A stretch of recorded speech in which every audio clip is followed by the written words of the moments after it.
Hello and welcome to The Hero Spouse. I'm Kendra Ruth, here to answer one of your questions about marriage and midlife crisis. Today we have a male left behind and forward-moving spouse. Excuse me. His bomb drop is March 1st, 2023, date of marriage of 2002.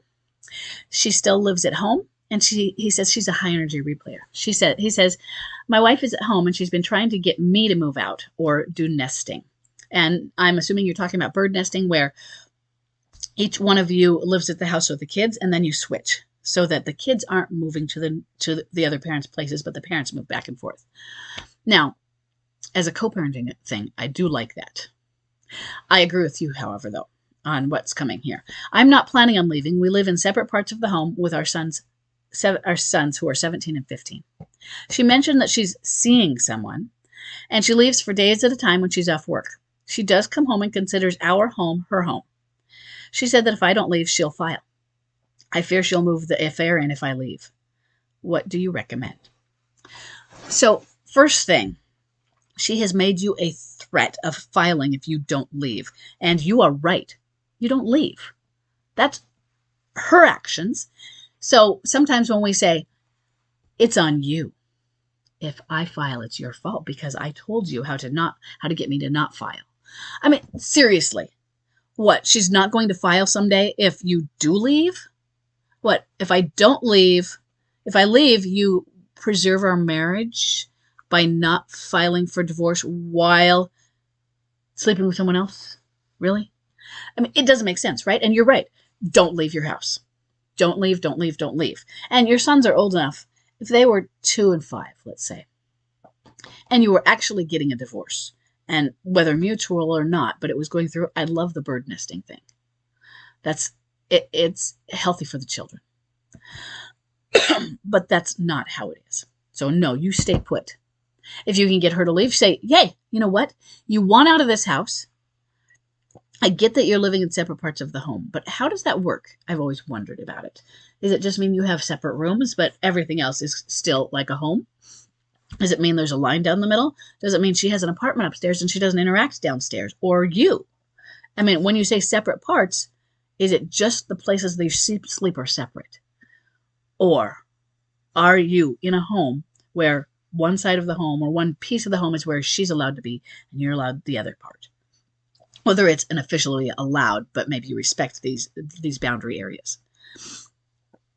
Because I'm not thinking that you have 2 separate apartments of your in this space that you go to and she goes to. I'm thinking separate. She sleeps in a different room than you do. Whether you left your room or she did, I would prefer that she left the room because that's the same as the person who wants out gets out. Same as with the house. And women are harder to get out because they have kids. Usually the woman stays at home MLC or longer than a man. And sometimes the father will be the one to move out. I get it. I don't want it to be that way. So you're going to double down and be stubborn. I'm sorry, but you're right. You're right on that. And you're right. She might move the affair partner in otherwise. And you would lose certain rights sometimes. Some places, the person who leaves doesn't have as many rights as to the house later on. Just depends on where you're at or custody. So don't get out. You're there to protect your kids. You're there to protect your house and your finances. You're there to make sure that somebody doesn't move in on them. So she's seeing someone for days at a time, and she has admitted to it. Do you have the power or not to kick her out? Because you're living in separate parts? That's partly why I ask. Well, hey, I'm living over here. I'm not your wife anymore. We're separated, or, we're separated. So it's not like we're married still, even though it's legal. Legal doesn't count. That's just paper. If you have the power to say, hey, you've told me you are seeing someone. If you're seeing someone else, you're not allowed to live here. That is the boundary, the goal boundary that I really want for you. Sometimes we aren't able to do that because legally we're not allowed to let them out, kick them out. And if they recognize that and will call us on it, then we don't have that power. Now, if they give us that power anyway, maybe they recognize it, but they're like, yeah, I'm seeing someone. I should be the one to go. That's not uncommon. Or I'm just not, I'm going to bow out because I'm being bad. If they give you the power, then you can use it. If they don't, you need to find out what you can do. What are you allowed to do legally? Because my goal is that she's not in the home, you are. At-home MLCers, you really don't want to have to deal with that. I know that sucks. I mean, our goal really, when we think about it, is let's keep all of us here. But what message does it says that she's allowed to live at home and while seeing somebody? And I get that you might not have the power. And she's just bowling you over you with that. But if you can, so my biggest recommendation is what you're doing, though. You are saying, no, I am not leaving. This is my home. And if it comes down to it, and it comes down to she files, you're like, thanks for the threat. Then I guess I'm sorry you feel that way. That's what you're going to have to do. That will be your divorce, not mine.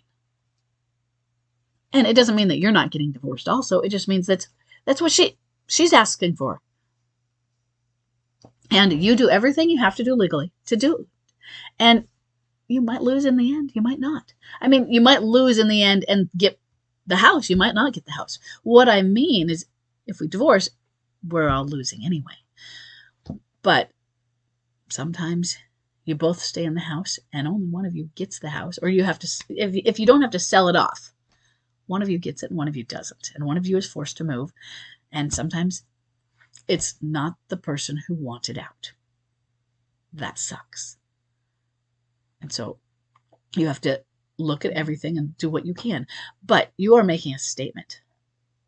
I'm here for my children.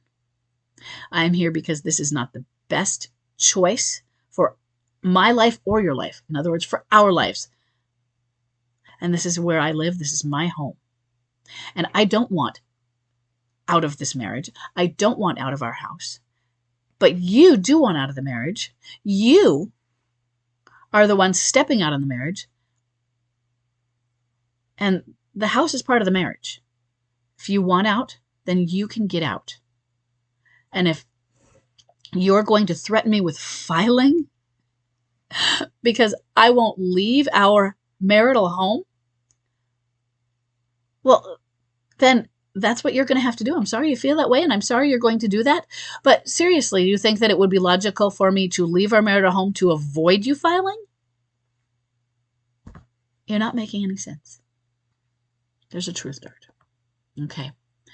You're making the right decision, though. I just want you to validate you on that right now. You're still in the early days, so it's not going to get any easier.